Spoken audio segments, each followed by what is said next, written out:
எல்லோரும் நல்லா இருக்கிறீங்களா? இன்றைக்கி கருப்பு கவுனி அரிசியில் ஆப்ப மாவு தயார் பண்ண போகிறோங்க. நான் இது அளந்து எடுக்கும்போதே வீடியோ எடுக்கணும்னு நினச்சேன், இதாகிடுச்சு.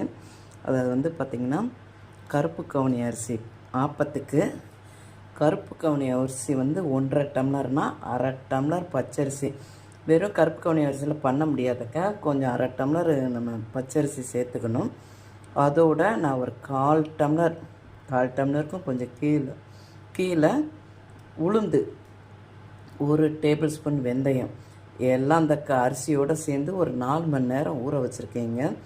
அது கருப்பு கவுனி அரிசியோடு ஊறினதுனால உளுந்து வெந்தயம்லாம் கலர் மாறி இருக்குது, வேறு ஒன்றும் இல்லை. இதோடு நான் அரைக்கிற பொருட்கள் என்னென்னு சொல்லிடுறேன். தேங்காய் வந்து ஒரு 1/4 மூடி அளவு எடுத்துக்கலாம். சாதம் ஒரு கை அளவு.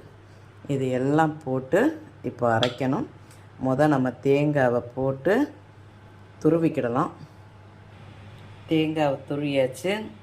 சாதம், அரிசி எல்லாம் ஒன்றா போட்டு இப்போ அரைச்சிடணுங்க. இப்போ இந்த பாருங்கள், ஒரு இது நல்லா நைஸாக அரைச்சாச்சு. நான் 2 இதாக போட்டு அரைக்கிறேன் மிக்சியில் அரைக்கிறதுனால. இந்த உப்பை போட்டு கரைச்சிடலாம். உப்பை போட்டு கரைச்சி வச்சிடலாங்க. உப்பை போட்டு கரைச்சி வச்சாச்சு, மூடி வச்சிடலாம். காலையில் இதை பார்ப்போங்க. மாவு நல்லா ஒரு 6 மணி நேரம் வெளியே வச்சு புளிச்சிருச்சு. இது ஆஃபீஸ் போகிற அவசரத்தில் அதை உங்கள்கிட்ட காட்ட முடியல. எல்லாத்துக்கும் ஆப்பம் ஊற்றியாச்சு. இப்போ பாருங்கள், இந்த ஆப்பம் அதாவது வந்து உள்ளே வந்து முந்தைய ஊற்றக்கூடாது நடுவில். ஏன்னா இது அப்படியே மாவு மாதிரி இருக்கிற மாதிரி இருக்கும். நம்ம மெல்லிஸாக விட்டு இதுக்கு தேங்காய் பால் போட்டு சாப்பிட்லாம். ஆப்பம் வெந்துருச்சு, எடுத்துடலாம்.